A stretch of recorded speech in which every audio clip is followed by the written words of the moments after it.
हामी यति बेला स्वतन्त्र विद्यार्थी युनियनको निर्वाचनको सङ्घारमा छौँ। यो ऐतिहासिक क्षणमा आजभन्दा 9-10 वर्षभन्दा अगाडिबाट यो विश्वविद्यालयमा स्वतन्त्र विद्यार्थी युनियनको चुनाव हुन सकेको थिएन। त्यसकारण आज विद्यार्थीहरूको सबैभन्दा ठुलो साझा संस्था जहाँ यही विश्वविद्यालयको स्वतन्त्र विद्यार्थी युनियनबाट अबको समाजको उत्तराधिकारीहरू कस्तो बन्ने, अब समाजको नेतृत्व गर्ने उत्तराधिकारीहरू कस्तो बन्ने भन्ने विषयमा यो स्वतन्त्र विद्यार्थी युनियनको चुनावले फैसला गर्नेछ। त्यसको लागि तपाईँ ग्रेजुएट स्कुल अफ इन्जिनियरिङमा पढ्ने सबै तपाईँ विद्यार्थी साथीहरूलाई अथवा दाइहरूलाई, भाइहरूलाई, दिदीहरूलाई, बहिनीहरूलाई म सबैभन्दा पहिला के आग्रह र अनुरोध गर्छु भने तपाईँले चैत्र 18 गते तपाईँले आफ्नो मताधिकार सुरक्षित गर्नुहोला। यो मताधिकार आजभन्दा झन्डै हामीलाई 9-10 वर्षको फेरिमा मात्र हामीलाई आज उपलब्ध भएको छ। त्यो बेलाको हजारौं त्याग तपस्या र बलिदानीबाट जोगिएको यो संस्था पञ्चायतमा पनि निरन्तरता पाएको, दलहरूलाई प्रतिबन्ध हुँदा पनि निरन्तरता पाएको, तर विभिन्न कारणवश विश्वविद्यालय क्याम्पस प्रशासनको लापरवाही, केही विद्यार्थी सङ्गठनहरूको गरजगडा, केही यहाँका लापरवाही र केही किसिमका त्रुटिहरूले गर्दा स्वतन्त्र विद्यार्थी युनियनको चुनाव हुन सकिरहेको थिएन। हामीले अघि पनि भन्यौँ, म धेरै भूमिकामा बाँधिन चाहन्न। तपाईँहरू सबै साथीहरूलाई चाहिँ हामीले जम्मा गऱ्यौँ र भन्नको लागि मात्रै कुरा छ।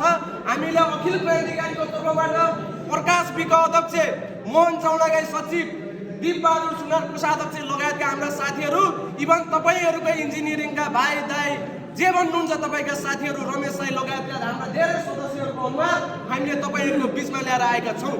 इन्जिनियरिङ हुँदै यो विश्वविद्यालयका 7वटा फ्याकल्टी, 7वटा सङ्कायभित्रमा चाहिँ हामीले भन्यौँ यो अनेरा सबै क्रान्तिकारी, यो अखिल क्रान्तिकारी कसैको लागि बढी कसैको लागि कम हुन सक्दैन। सबैको लागि बराबर हो।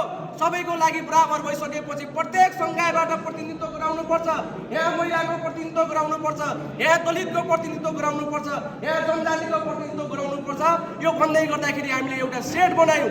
त्यो सेट तपाईँ र म जस्तै त्यो सेट हो जो विश्वविद्यालयको आँगनमा आउँछ, जो विश्वविद्यालयको प्राङ्गणमा आउँछ, विश्वविद्यालयको प्राङ्गणमा आएर नियमित रूपमा झोला बोकेर नियमित रूपमा चाहिँ कक्षा कोठामा बसेर पठन पाठनमा संलग्न हुन्छ, सक्रिय हुन्छ।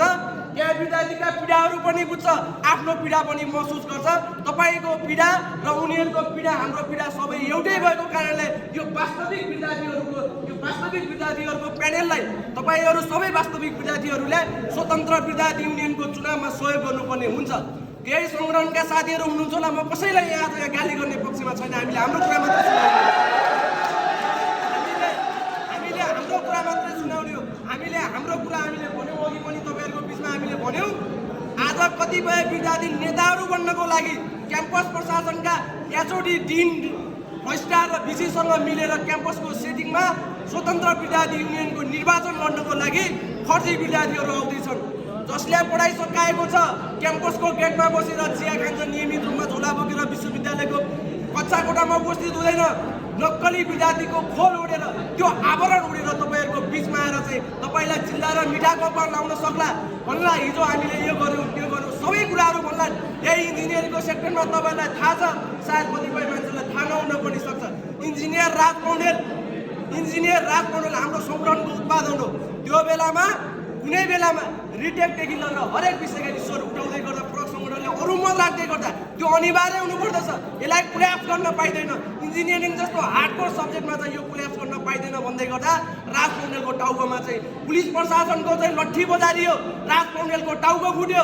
राज पौडेल लगायतका त्यो बेलाका यहाँ धनु लगायत दिपेश सङ्घ, विशाल दिताल, रोशन खत्री, प्रेम साई लगायत भूपेन्द्र बम लगायतका नेताहरूलाई चाहिँ गिरफ्तार गरेर जेलमा हालियो।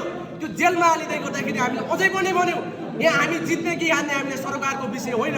तपाईँहरूले हामीलाई मत हाल्ने कि नहाल्ने त्यो तपाईँहरूको विषय हो, तर तपाईँहरूले मत चाहिँ हाल्नुपर्छ जसले हाले पनि। तपाईँको मताधिकार 9-10 वर्षपछि सुरक्षित गर्नुपर्छ।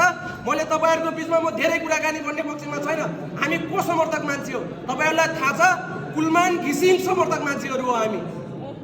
यो देशको उज्यालोको अभियन्ता कुलमान घिसिङको समर्थक पक्षका मान्छेहरू हो। यो देशका आज आइडल मानिने पारस खड्कालाई समर्थन गर्ने पक्षका, आज यो देशका महावीर पुनहरू जस्ता मान्छेहरू संरक्षण गर्नुपर्छ। महावीर पुन जस्ता मान्छेहरूलाई चाहिँ संरक्षण सम्बोधन गरेर राज्यले तिनीहरूलाई सम्मान गर्नुपर्छ भनेर तिनीहरूको पक्षमा वकालत गर्ने सङ्गठनका मान्छेहरू हौ हामी। भलै आज माओवादी केन्द्रको झन्डा बोकाउँला, भलै क्रान्तिकारीको झन्डा बोकाउँला, तर न्याय के हो अन्याय के हो त्यो हामीलाई स्पष्टसँग थाहा छ।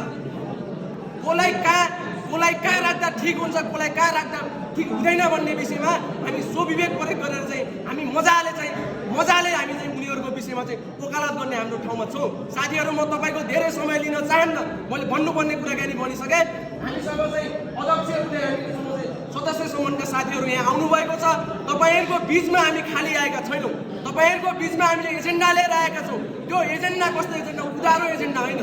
यो विश्वविद्यालयलाई चाहिँ यो नेपालकै सर्वोत्कृष्ट विश्वविद्यालय बनाउने एजेन्डा हामीसँग छैन। स्वतन्त्र विद्यार्थी युनियनको कार्यविधिमा टेकेर विश्वविद्यालयको ऐनमा टेकेर गर्न सकिने कार्य 2 वर्षको कार्यकालमा हामीले के गर्न सक्छौँ, त्यो एजेन्डाहरू हामीले तपाईँहरूको बिचमा ल्याएर उपस्थित भएका छौँ। हामीले त योभन्दा पहिलाको इलेक्सनमा पनि हामीले घोषणा गरिसकेका छौँ। स्वतन्त्र विद्यार्थी युनियनको कोषमा भएको रकम प्रत्येक फ्याकल्टीको प्रत्येक सेमेस्टरको एकजना मान्छे छुट्याएर, प्रत्येक सेमेस्टरको प्रत्येक फ्याकल्टीको एकजना मान्छे छुट्याएर विश्वविद्यालयलाई यहाँको टप स्टुडेन्टलाई स्कलरसिप दिने व्यवस्था छँदैछ। गरिब विपन्न जो पोटेन्सियल छ, पढ्न सक्छ, गर्न सक्छ, ती मान्छे प्रत्येक सेमेस्टरका एकजना विद्यार्थीलाई यहाँबाट ग्रेजुएसन हुँदै मास्टर डिग्री सकाउँदासम्म चाहिँ सोभ्यूमा भएको रकमले तपाईँहरूको व्यवस्था हुन्छ। एउटा सेमेस्टरमा एकजनालाई फुल स्कलरसिपको व्यवस्था हामी गर्छौँ। यो हाम्रो मुख्य एजेन्डा हो, यो कार्यान्वयन गर्न सक्ने एजेन्डा पनि हो। यसलाई 2-3 महिनाभन्दा बढी टाइम पनि लाग्दैन। यो हाम्रो प्रमुख एजेन्डा हो। अरू थप एजेन्डा र मुद्दाका विषयमा चाहिँ हाम्रो उम्मेदवार साथीहरूले तपाईँहरूको बिचमा राख्नुहुन्छ। त्यसको लागि अध्यक्ष पदको उम्मेदवार प्रकाश विकलाई आफ्नो एजेन्डा र मुद्दा सहित राखिदिनुको लागि म अनुरोध गर्दछु।